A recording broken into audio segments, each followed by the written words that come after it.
Hola, ¿qué tal? Muy buenas noches. Estamos ya en Entre Líneas, el programa de análisis y debate de ideas sobre los principales acontecimientos informativos de la agenda nacional e internacional.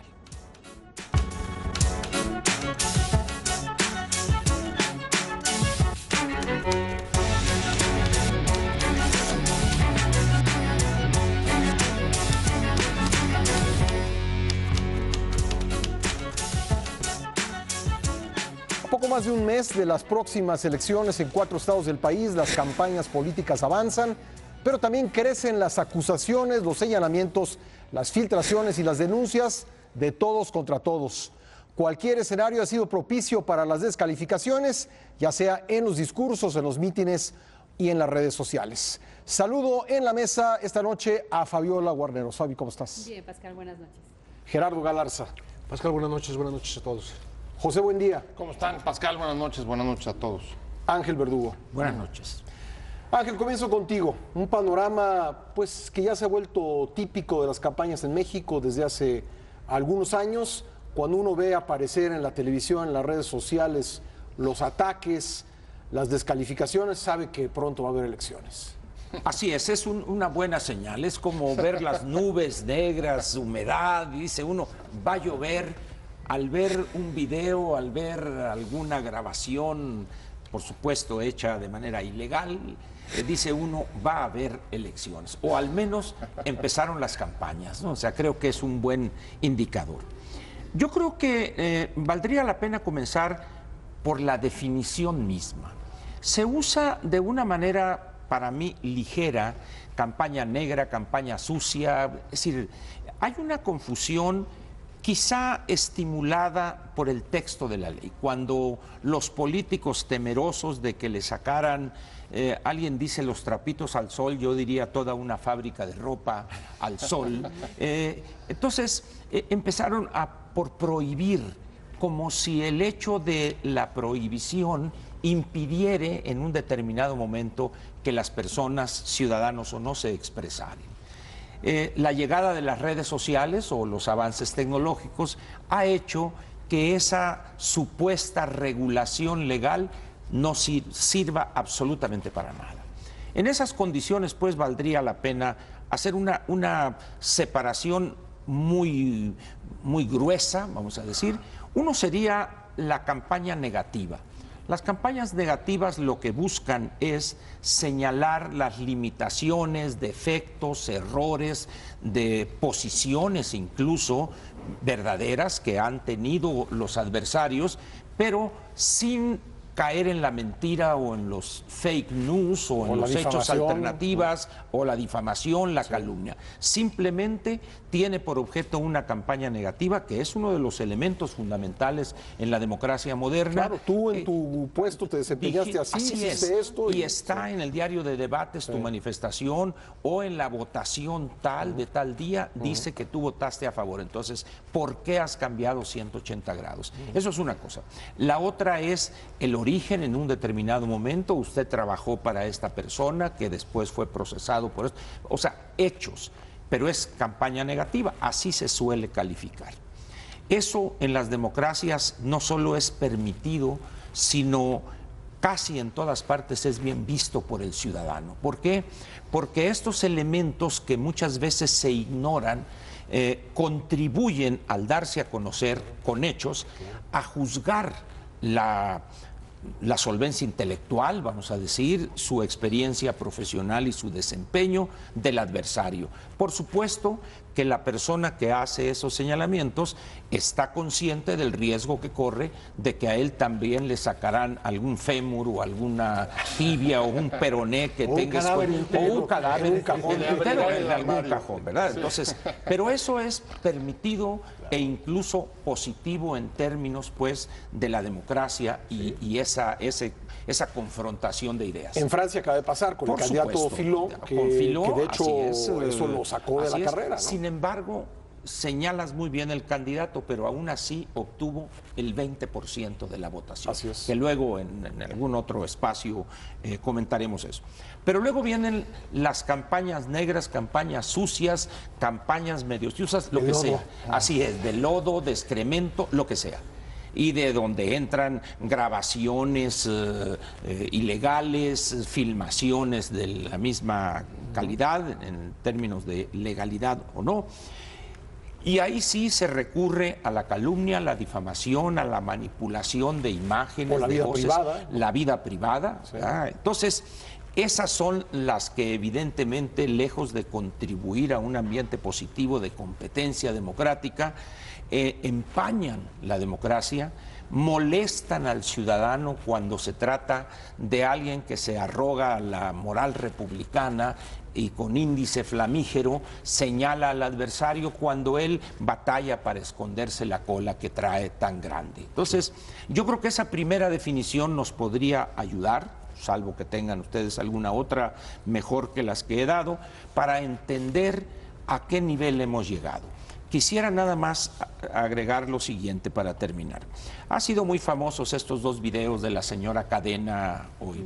Y en algunas personas se ha generado la idea equivocada de que es el primer video, ¿no? de que sale. Sin embargo, para los que nos dedicamos a esto del mitote legal, recordemos que el primero más famoso, por poner algún punto en el tiempo, es el de ese defensor del ambiente que es el Niño Verde. Sí, ese es el 2 millones de dólares. 2 millones, así es, ¿no? Pero bueno, después vino la demostración de que él le podía ganar en los 100 metros planos a Usain Bolt, el señor Escobar, cuando sale del aeropuerto y deja con $1 millón un portafolio a su asistente y él sale como Usain Bolt en sus mejores épocas, ¿verdad?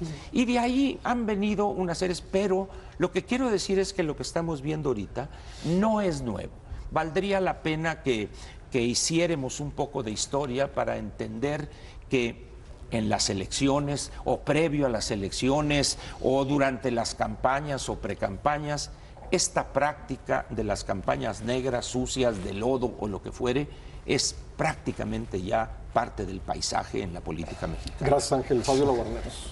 Fíjate que también es un dato muy curioso el que la sociedad, los ciudadanos o los que les interesan estos temas, porque también hay una gran parte de la sociedad que ni ve el debate, ni escucha a los candidatos, le cambia cuando están los spots porque están aburridos, están hartos.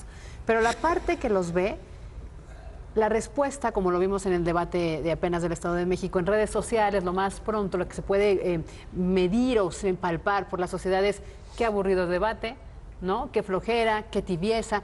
También algunos ciudadanos están esperando que haya un intercambio más rudo, más fuerte, más certero de opiniones, ¿no? Un debate en donde solo haya propuestas, que es lo que debería estarnos preocupando, es un debate aburrido. Y coincido con Ángel en que también hay una sobreregulación. Desde el 2006, desde antes, ¿no? Pero vamos a empezar con el tema de la guerra sucia. Desde el 2006, el IFE, el entonces IFE, intervino para regular los spots de los candidatos y evitar que hubiera guerra sucia, ¿no? En el 2012, el Senado hizo otra más de las reformas electorales para que el IFE, todavía con Luis Carlos Ugalde, pudiera sancionar lo que era guerra sucia. Leonardo Valdés. Leonardo Valdés, en el 2012. 2012. Okay, Leonardo Valdés. Entonces, que se sancionara la guerra sucia, ¿no? Entonces, vamos cada vez más reformando leyes, haciendo esto más burocrático, más pesado.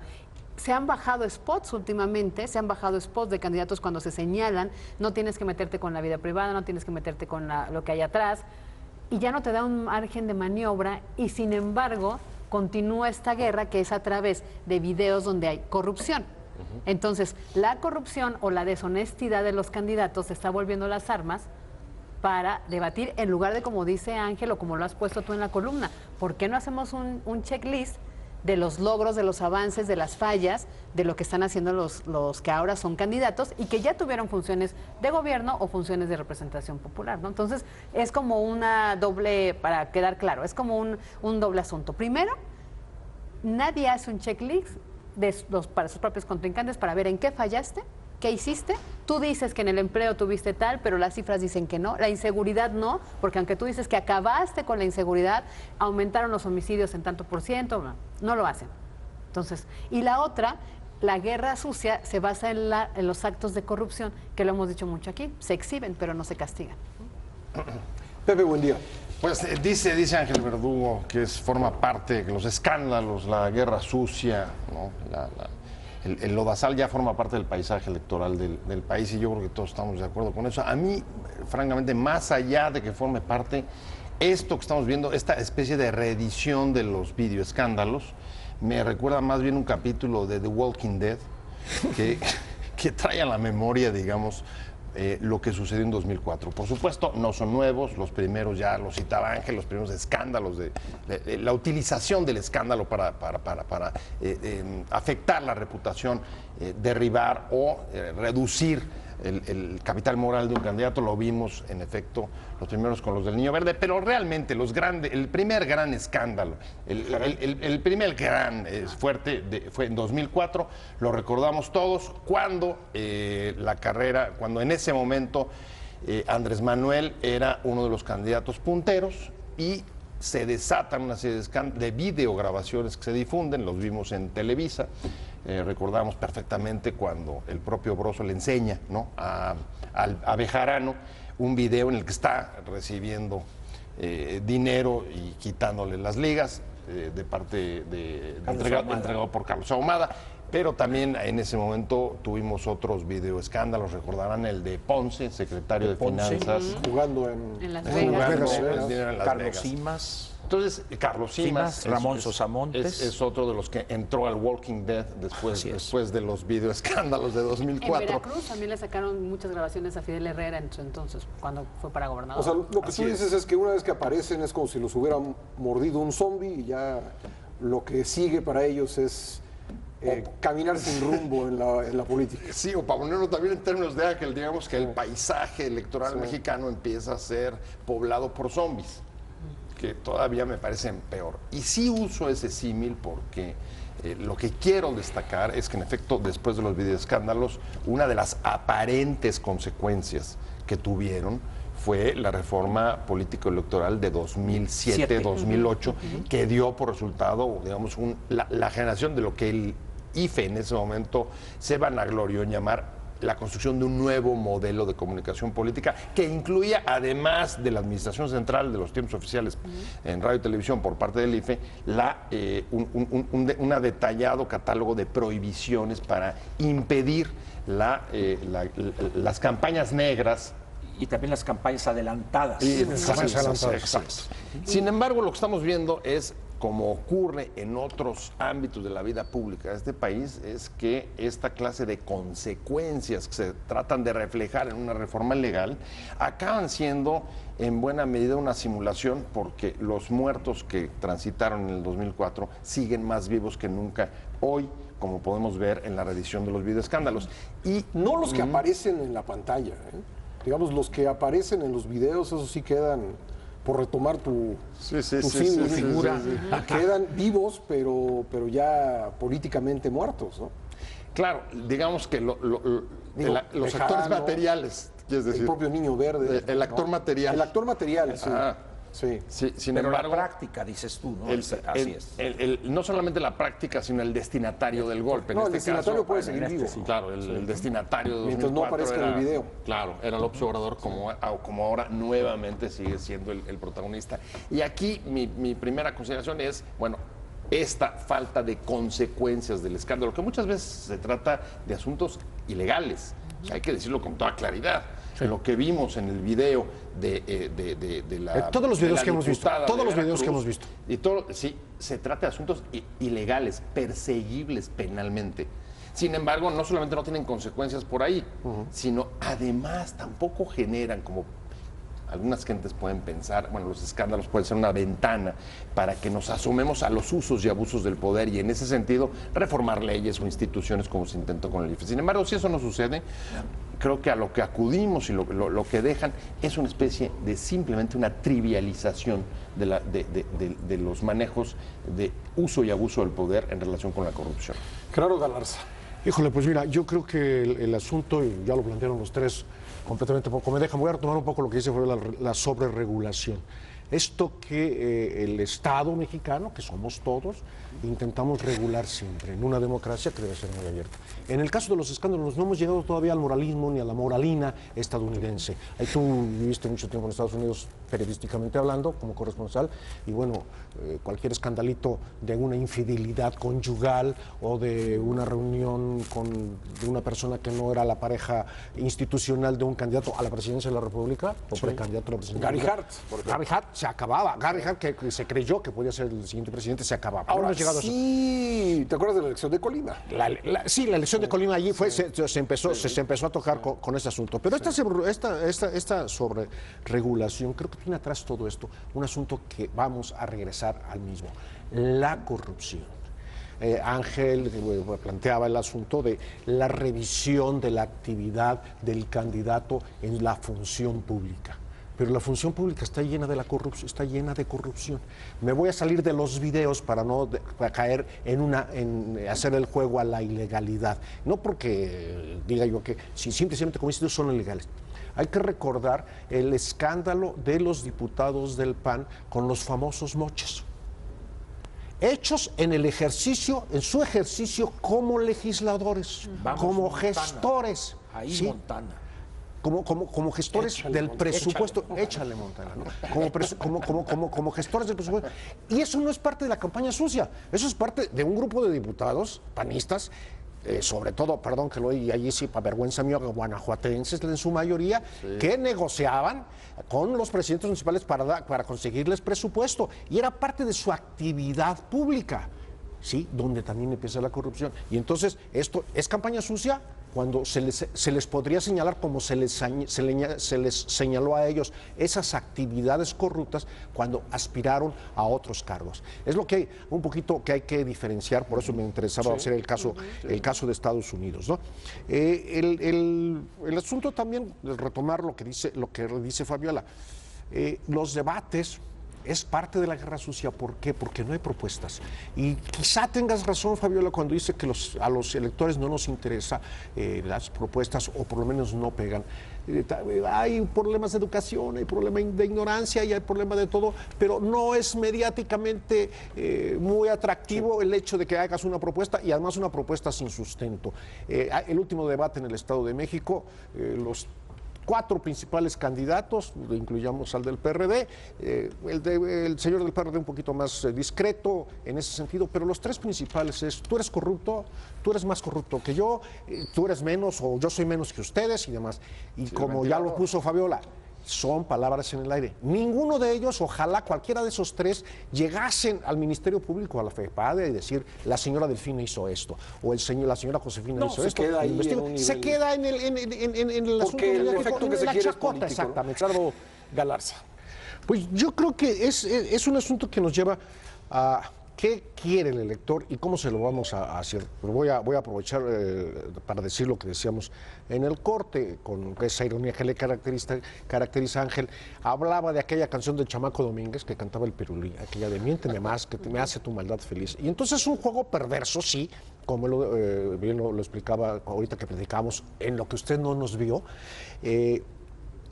El candidato miente y el elector sabe que está mintiendo, el candidato sabe que está mintiendo, y vivimos en un juego de mentiras que sabemos que no va a pasar. El Estado de México también es parte de la campaña, la otra parte que no es campaña negativa, digamos. Los candidatos han hecho propuestas.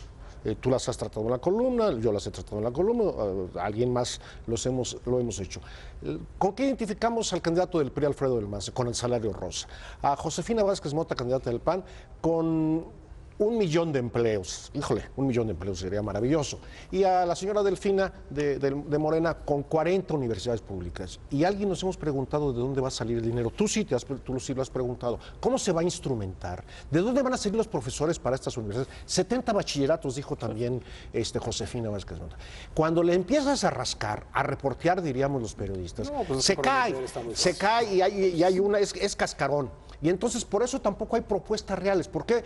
Porque para hacer 40 universidades públicas, pues hay que subir los impuestos en el Estado de México o pedirle a papá gobierno federal dinero para hacer 40 o para crear. ¿Cuánto cuesta crear un empleo? Además dicen que van a bajar impuestos. Claro, Sí. entonces ¿cómo le van a hacer? Sí. Ya, yo tengo una respuesta que dan populistamente alguno de los candidatos, el eterno candidato a la presidencia de la República se llama Andrés Manuel López Obrador. Dice, con el dinero de la corrupción.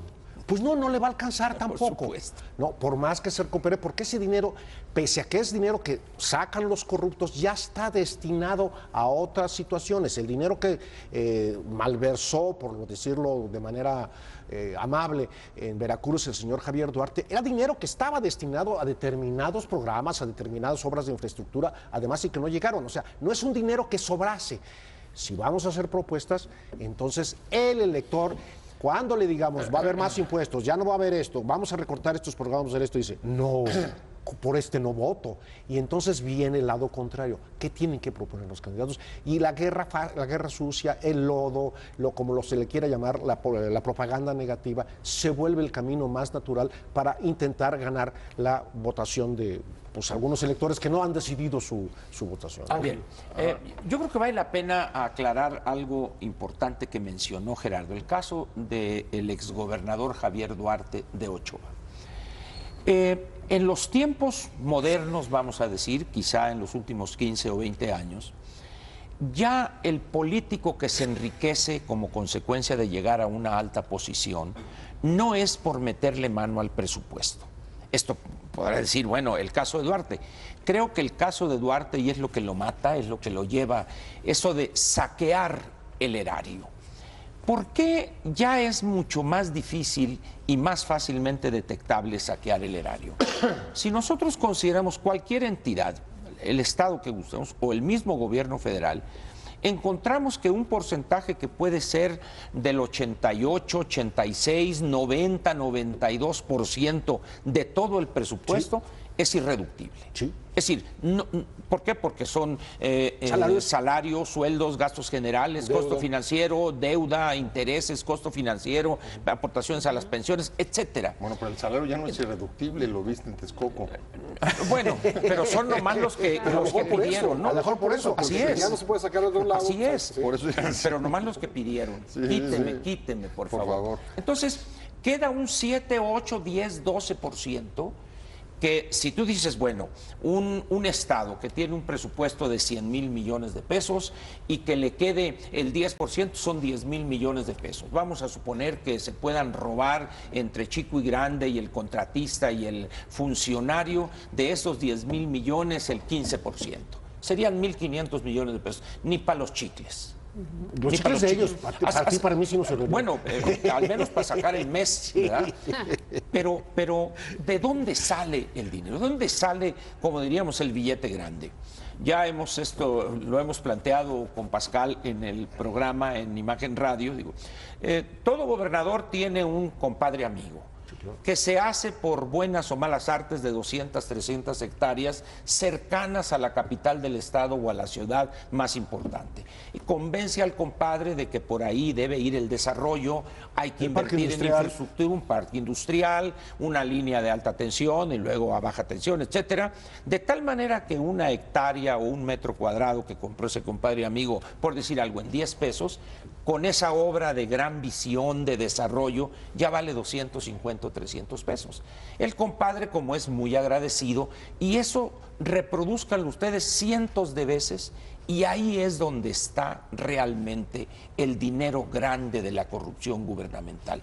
Repito, el caso de Duarte fue un exceso, pienso que quizá enloqueció, habrá que probarlo evidentemente, habrá que demostrar en un juzgado, que yo creo que la autoridad ya tiene todos los elementos, pero al final de cuentas la corrupción ha cambiado de faz. Es decir, recuerdan ustedes que hace 20 años o 25 años todo el mundo construyó centros de gobierno en las capitales. Ya habían pasado los centros de convenciones. Luego vinieron los freeway versión con Azupo, ¿no? El paso elevado, el deprimido, y acá, y que se junten 2, 3. Pero ya también ya pasó. No tenemos ciudades donde puedas estar construyendo freeways versión con Azupo cada 15 días. Entonces, es un problema ahorita encontrar, ya no hay posibilidad de construir grandes presas, las grandes termoeléctricas ya son inversión privada en una forma diferente de financiarse, etcétera, de tal manera que los nuevos, los que vengan, tienen que aguzar el ingenio, tienen que tener compadres, amigos más inteligentes que los burdos que veíamos quizás hace 30 o 40 años. En ese sentido vale la pena pues entender qué propuestas puede hacer una persona que está pensando más bien en cómo hacerle, porque aquí ya no hay mucho de dónde, Y entonces es más fácil, perdón, es más fácil tomar lo que ocurre. En el caso de Tamaulipas, por ejemplo, para hablar de otro exgobernador, un candidato de la oposición, caray, creo que tiene derecho a referirse a la actividad pública y al proceso que se le sigue estudiando. Es un deber decirlo. Es un deber decirlo. ¿No? Entonces yo creo que habría que diferenciar entre una cosa, el lodo las campañas de contraste, las campañas negativas. Ahora, yo creo que es muy interesante, en efecto, establecer diferencias, como lo hace Ángel, sobre el tema de la corrupción, por ejemplo, entre hoy o lo que sucedió o la situación que había en el país en 2004, así como las consecuencias no deseadas que a veces dejan esta clase de estrategias de videoescándalos cuando se proponen derribar o afectar a un candidato. Y lo vimos en 2004 y digamos la saga que dejó en las elecciones de 2006. La guerra sucia en 2004 nos dejó una de las elecciones más polarizadas, en el que la sociedad, regresando a tu preocupación sobre la gente, más polarizadas, más controvertidas, y en el que no podemos olvidar, el presidente Calderón tuvo que tomar posesión en un congreso tomado en el que no le permitían. Es decir, estuvimos al borde de una crisis política. Entonces, esto que decía Gerardo Galarza digamos, este asunto de unos mienten, los otros se dejan mentir y todos nos engañamos, sí, pero tiene consecuencias. Y las consecuencias son la que vimos en 2006, con una campaña, una de las campañas que quizá mayor efecto negativo dejó para la construcción, la confianza y, digamos, el funcionamiento de la democracia mexicana incluso. Y la gobernabilidad, porque después de las elecciones incluso vino toda la historia de la toma de Reforma, etcétera, y la impugnación de la elección, digamos, en la primera elección después del 2000. Y la segunda consideración que me parece pertinente hacer, también pensando en la gente y relacionándolo con lo que decía Ángel respecto de la corrupción, en la admisión pública él decía, pero yo quiero referirme a que creo que el ánimo social, la temperatura de este paisaje, tampoco es el mismo en 2004 que el que hay hoy. La indignación que hoy genera la corrupción, el enojo social que existe, por supuesto, no es el mismo con el tema que existía en 2004. En aquel tiempo era algo, de hecho lo demuestran las encuestas, las personas que pensaban que el país iba mal por la corrupción andaba por el 30%. Hoy las que piensan que la corrupción es el principal mal del país andan arriba del 70% y casi llegando al 80%. Entonces la exhibición de alguien tomando dinero o haciendo, porque siempre estos videoescándalos siempre tienen que ver con dinero. Sí. La indignación que generan es mucho mayor en estos momentos que lo que era hace 10, 15 años. Y ahora también hay que ver los límites, ¿no? Por ejemplo, lo que reguló en el Instituto Electoral es la parte de la calumnia. Tú no puedes, vía spot, vía meeting, calumniar a tu contrincante, que es parte de la guerra sucia. Pero si lo haces anónimo. Exacto. Pero se dejó fuera toda esta nueva comunicación que tiene que ver con redes sociales, con páginas de Facebook, con cuelgas un video en YouTube. Exacto, ¿no? En YouTube, y no hay manera, o sea, sí hay manera de rastrear por dónde, pero no hay manera de comprobar y no está legalizado, ¿no? Y vemos los efectos, porque eso se hizo muy bien en Estados Unidos con Trump, ¿no? Le atribuyen el triunfo de Trump a toda esta guerra sucia, toda esta campaña negativa, toda esta rumorología que hizo que llegara al triunfo. Ahora, el punto es también, con este tipo de señalamientos, ¿qué estamos haciendo? Trivializando el debate. El debate, me refiero al debate político, hablando de qué se puede decir, qué no se puede decir, hasta dónde, cuando hay formas de señalar lo que pasa. La verdad que del debate del Estado de México sí hay que señalar que lo que hizo Josefina Vázquez Mota con el tema del descuento a los trabajadores fue un buen golpe a su contrincante que no pudo responder. Y ese es un hecho que no puede... Se lo dijo 4 veces. Se lo dijo 4 veces. Es un hecho que no puede incluso llamarse guerra sucia porque es un hecho. No es guerra sucia. No lo es. Además, ella lo aceptó. Exacto, después, claro. ¿no? Sí, Tuvo sí. que decirlo. Sí, lo reconoció. Y además porque había un trabajo periodístico Es lo que yo digo, anterior que incluso se publicó en Excelsior y en otros después más medios se retomó, donde había los cheques, la información y los descuentos, ¿no? Entonces, esas cosas sí se valen. Es no la hay que campaña de confundir. contrastes. Exactamente. Es la actividad gubernamental de la señora Ahorita que fue alcalde de Texcoco. que estaban hablando de eso y que Ángel y tú mencionaban un punto de estar pendiente de lo que se dice y no me recordaba mucho el debate de, bueno, es otro nivel, de Trump y Hillary, y eso que ya sabemos el nivel de Trump. Pero una cosa que a mí me encendía en ese debate es cuando Trump le decía a Hillary, con hechos, en su gobierno, durante su administración, usted como responsable del Estado de la Unión Americana, hubo más ataques terroristas. Sacaron los ejércitos del mundo y, o sea, decía, ¿cómo se va a defender Hillary? Porque efectivamente es un dato, dio las cifras y ella era la responsable. Esos debates son ricos. Cuando ella le revira y le dice, bueno, algo dice de ISIS porque no hay argumentos porque la dejó callada. Cuando ella le revira que él no pagaba impuestos y que los evadía y cómo un presidente iba a tal, ese es un muy buen dato. Y eso se hace un debate.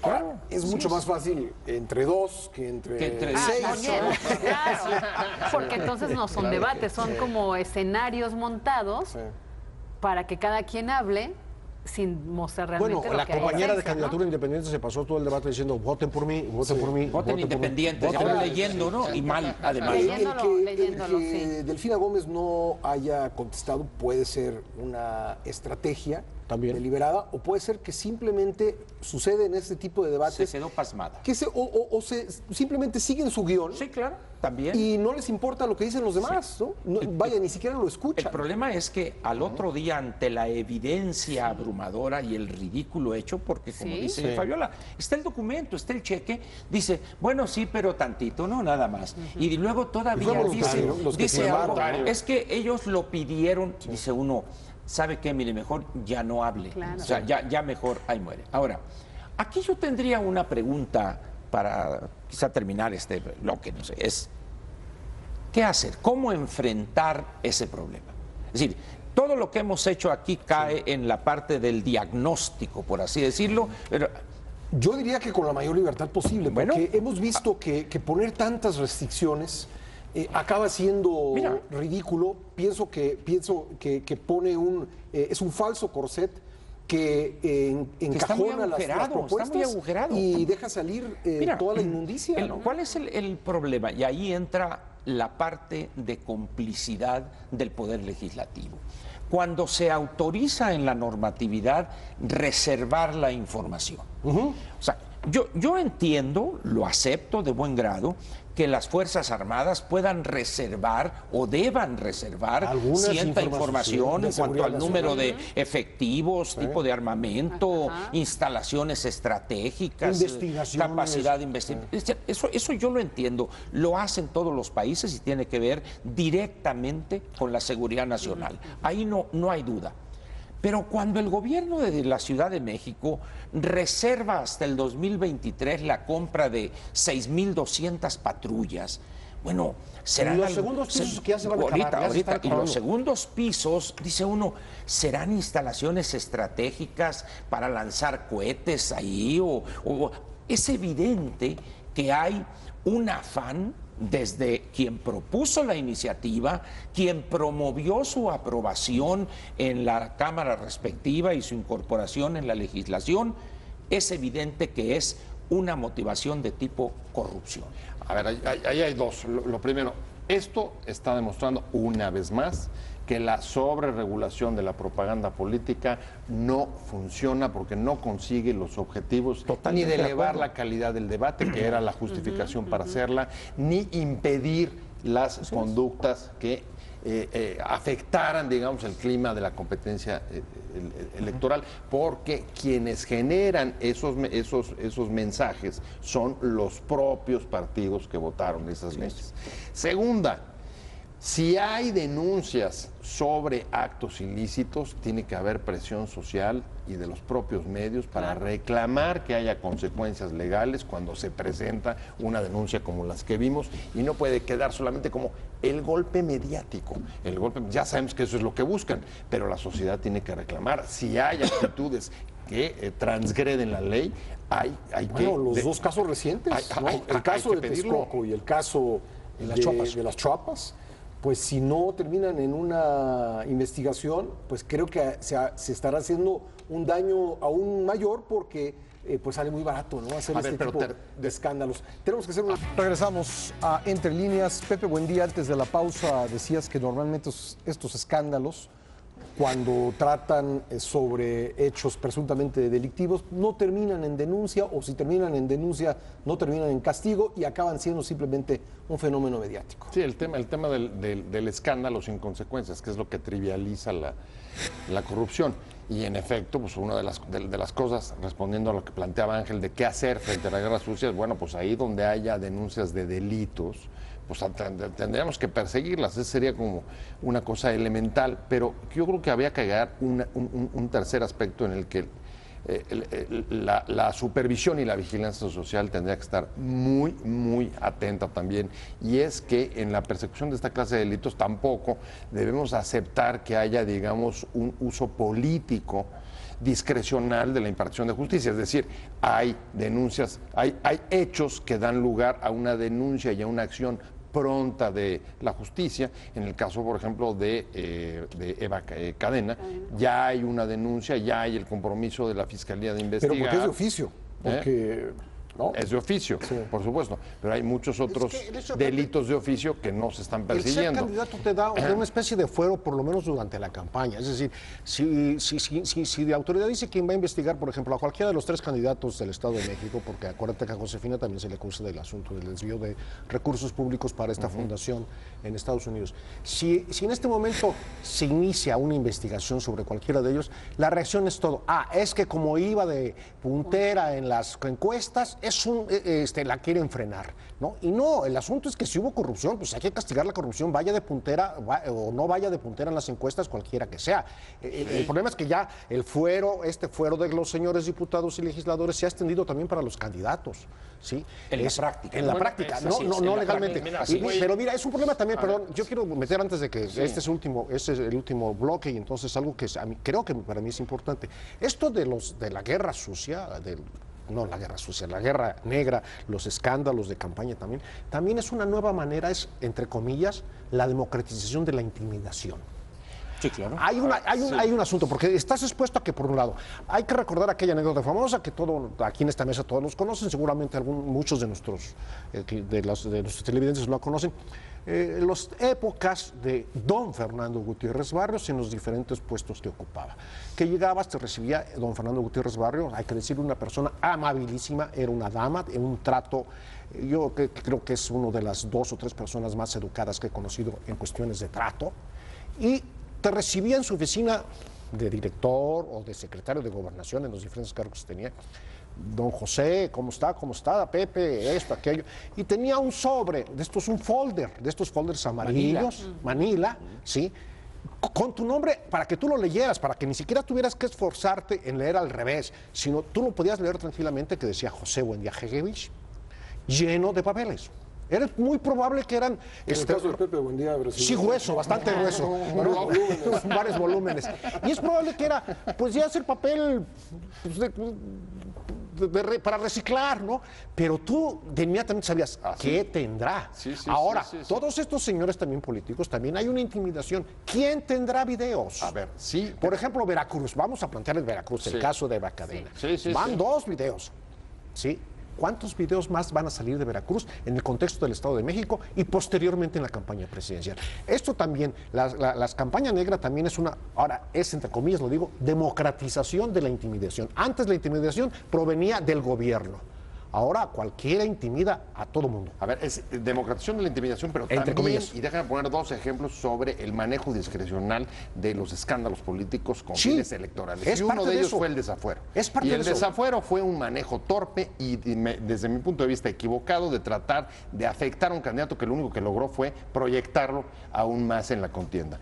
Y el segundo ejemplo es, sí, le entramos duro con algunos casos de videoescándalos, a pesar de que el propio video es un asunto ilegal, pero al mismo tiempo hoy, uno de los asuntos que indignan es justo la no acción penal, la no investigación de los miles de casos que ya Ángel relataba de los gobernadores Ese de los fueron la estados, práctica. que incluso existiendo, ya no los de Gutiérrez Barrios, sino públicamente conocidos algunos de los archivos sobre las acusaciones de desviación de recursos o presuntas desviaciones de recursos públicos, pues no se persiguen. No. Ángel. Varias cosas. Creo, una acotación, un adendum a lo que señalas de don Fernando, como era conocido, Sí, así se le y le conocía. gustaba Por además, eso yo lo dije así. el trato, don Fernando. Creo que fue Jorge Fernández Menéndez, colaborador de Excelsior, que en una entrevista le dice, bueno, don Fernando, ¿y qué tenía usted en esos folders?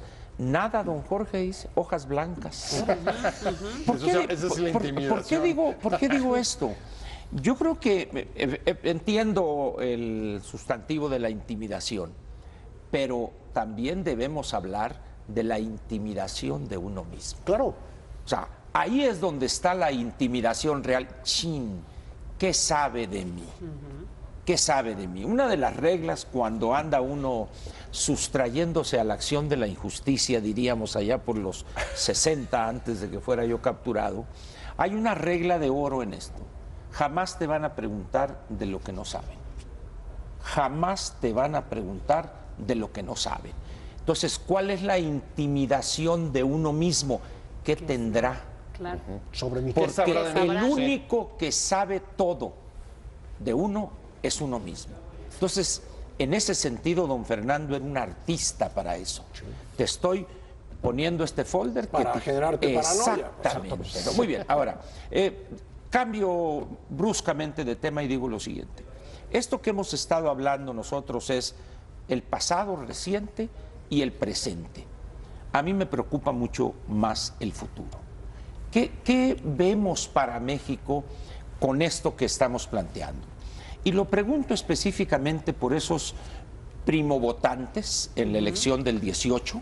Eso es algo muy importante. Y segundo, los que ya votaron una vez o dos quizá y que estén de los 35 para abajo, que de alguna manera son los que deben o unos estar construyendo ya el México del futuro y los otros que si tienen 19 años, en 5 o 6, los que tengan la suerte de estar en una universidad o en un nivel superior, van a incorporarse a la construcción del país.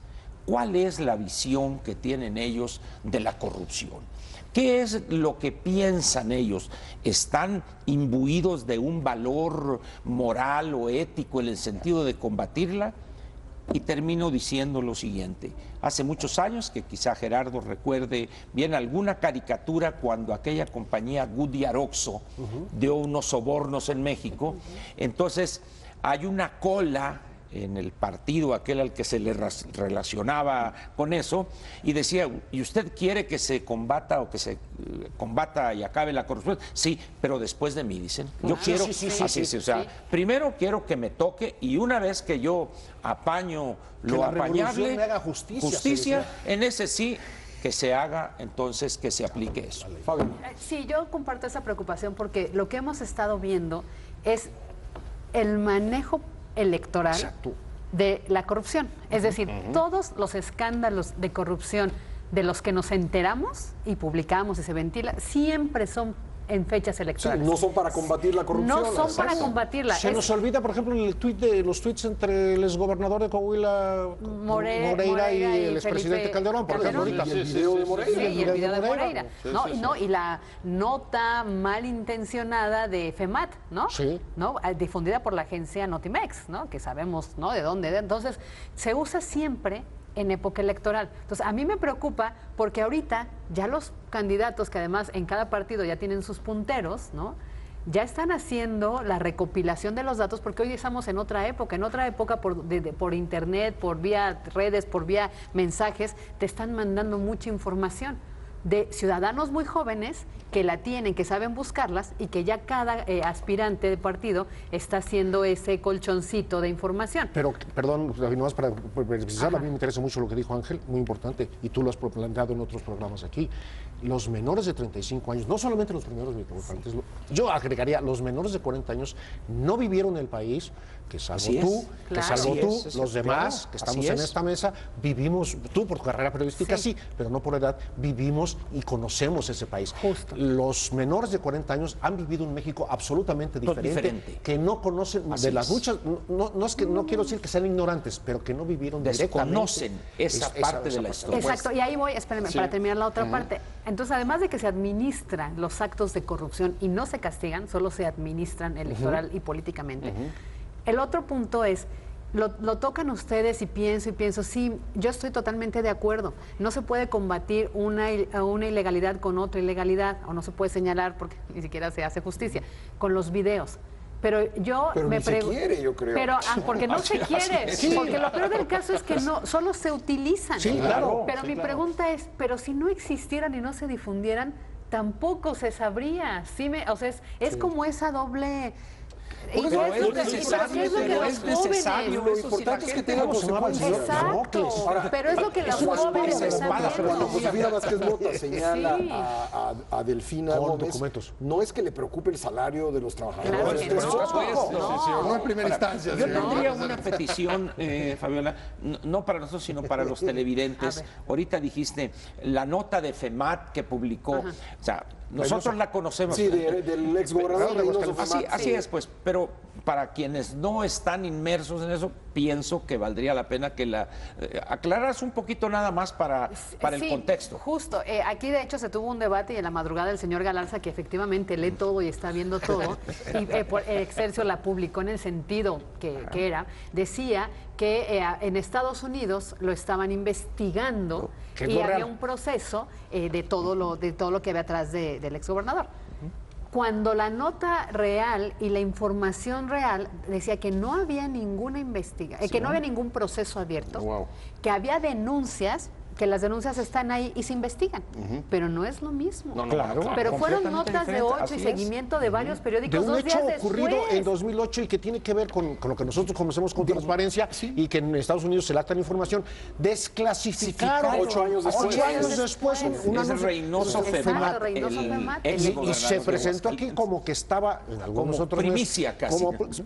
Lo dimos varios medios, Exacto. incluyendo Excelsior, nomás que la diferencia fue el enfoque, que había un proceso judicial, por decirlo así, Eso no es así. contra Reynoso Femat en una corte de Houston o San Antonio, San Antonio, y no. Se dio a conocer, se desclasificó Claro, una por investigación supuesto. que está viva, hay que decirlo, Y pero que es no ha un llegado a la número corte. de páginas limitado De hecho, del Femat todavía no la libra. No, claro, Aquí así está es. en libertad, pero solamente bajo proceso. proceso. Sí, está bajo proceso, sí. Pero a lo que Aquí vamos, en México. ¿por qué se utiliza en este momento electoral? Porque le conviene, porque Nayarit va ganando la alianza PAN-PRD-PT. Sí, o sea, cada Así es. quien Y está en en sus Coahuila parece que parcelas. también. Y en Coahuila El parece candidato del PAN que también ya Y está. aquí en el Estado de México parece Está que la muy candidata cerrado. del PAN ha repuntado después de este remedio de debate. Así es. Ahora, ¿cuál es el Veremos, a ver. costo? Sí, ¿cuál es el costo en términos del voto joven, que es el que va a definir no solamente el Estado de México, sino el 18? Y yo vuelvo a mi símil, pues los jóvenes zombies. seguramente están viendo un capítulo de Walking Dead. ¿Cuál es la reacción que pueden tener? Y además aburridón, porque es bastante repetitivo. ¿Qué puede pasar? Pues que se el alejen. abstencionismo, Que se claro. alejen. Y Que- entonces, ¿quién gana? Las maquinarias así es. electorales. Hemos visto el lo voto. peor. No, De no, aquí no, a apenas 2018. es el tip of the iceberg, es la puntita. Abajo está el tempanón de hielo. Oye, es la sinopsis. Así, la va a sinopsis salir, de la serie. verdad es que es de una relevancia esto que señalas, Pascal. Esto que estamos viendo son los prolegómenos, diría el maestro Sánchez Vázquez. exacto. No de una estética marxista, ¿no? Pero sería la probadita, diríamos coloquialmente.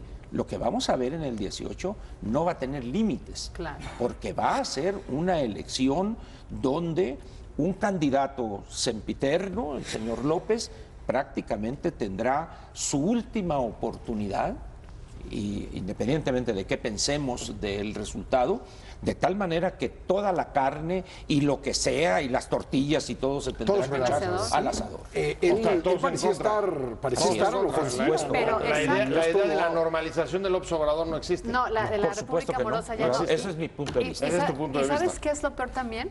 Que en esta carrera ya se están pisando callos de gente, así se dice también, de personas o de gente que estaba trabajando en una campaña. Vamos con el caso de la diputada, bueno, que era candidata. ¿Por qué? Porque el video donde ella recibe el dinero, ¿no? Que vamos a, sí, fue una trampa, fue algo muy, o sea, sí. Lo que nosotros decíamos, lo sorprendente es que lo recibió con tal naturalidad que dices, es práctica. Por supuesto. Y al señalar los cheques para el descuento, es una evidencia práctica que todo el mundo sabemos que ha pasado siempre en el PRD con trabajadores incluso de hecho, existe la misma denuncia en contra del actual candidato del PRI en Coahuila por el municipio de Torreón. Pero a lo que voy yo es que el señor Andrés Manuel López Obrador, ¿qué hizo?